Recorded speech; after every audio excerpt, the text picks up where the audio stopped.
ગિરિબાપુ મહંત શ્રી ભાવનગર જિલ્લાનું અને ઘોઘા તાલુકાનું સાણોદર ગામમાં સાણોદર ગોહિલ દરબારોના આખા ડુંગરાઓ છે. એમાં ખોડિયારનો વાસ છે, સાથે સાત બહેનો બિરાજમાન છે અને માતાજી આદિ અનાદિથી અહીંયા બેઠા છે. રાજપરા પહેલા માતાજીનો એક ધૂળનો ખાલી ધડીમડો જે કહેવાય કે ધૂળનો, એની ઉપર સાથે સાત મૂર્તિઓ બેઠી હતી ને એમાં એક મિસ્ત્રીની જાન અહીંથી નીકળી.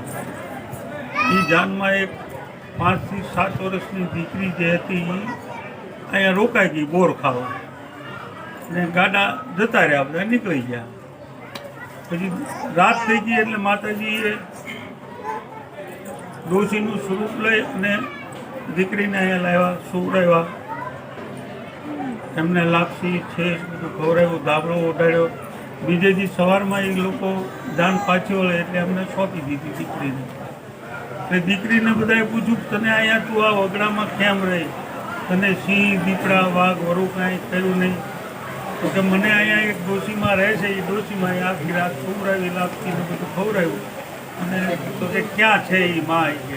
કે ચાલો હું તમને દેખાડું. દીકરી અહીંયા લાવ્યા ત્યાં દૂરના જમીનદા ઉપર માતાજીની સાથે સાથ ખાઈગી ઉપર એ હતી.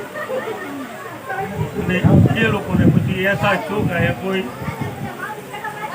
માતાજીનું સાનિધ્ય હશે.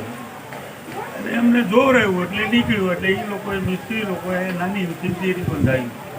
એ દેરી પછી અહીંયા રાજપરા પડખે ગામ છે, નાના પટેલ અટકના ગામેલિયા અટક કહેવાય, એ લોકોના કુળદેવી. પછી ખરગ જ્ઞાતિના 3 અટક એમાં આવે, વળિયા, ઠઠ વળિયા અને ખાલી વળિયા. આમના કુળદેવી અમને ઇતિહાસની અને ખબર પડી કે અમારા કુળદેવી અહીંયા છે. એ લોકોએ આ 10-12 વર્ષ જેવું થયું એટલે આ થાંભલાનો રોડ થયો. પછી આ વિકાસ કર્યો એ બધાએ ને ડેરીમાંથી આ મોટું સર્જન થયું ને પ્રકૃતિનું એક મોટું વિશાળ અહીંયા જોવાલાયક સ્થળ છે. માતાજીનું સાનિધ્ય છે ને પબ્લિકો આ શ્રાવણ મહિનાની અંદર તો આવે જ છે અને ચૈતરમાં એટલી હોય. ને હવે તો જેમ જેમ માણસને ખબર પડતી જાય છે એમ 12 માસ પબ્લિક અહીંયા હોય જ છે. એમાં શનિ રવિ જાજી હોય છે અને શ્રાવણ મહિનામાં તો સખત ચાલુ જ રહે છે. બહુ લાવો લેવો જેવો છે ને માના સાનિધ્ય સારું છે અને માના આશીર્વાદ સારા છે. એવી શ્રદ્ધા એવી માં તમને પ્રેરણા આપે અને બધાનું કામ કરે છે. અને પ્રકૃતિનું એક નિહાળવા જેવું આનંદ ઉત્સવ, ઈશ્વરનું સાનિધ્ય કહેવાય. જય ખોડ.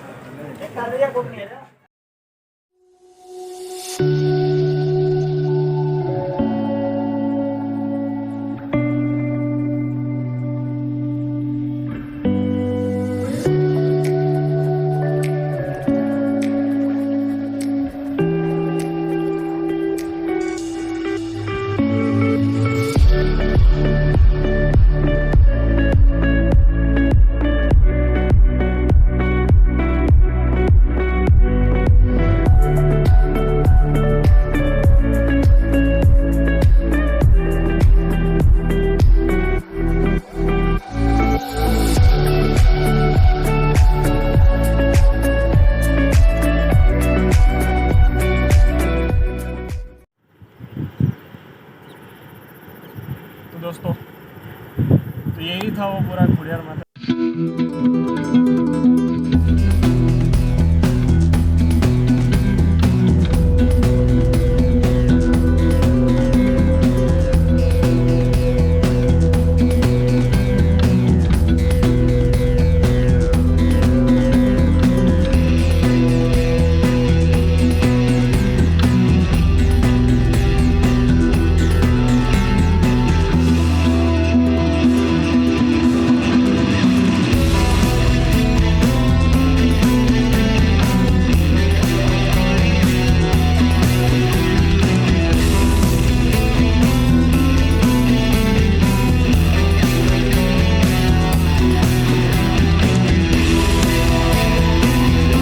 जय हिंद, जय भारत, अस्तु।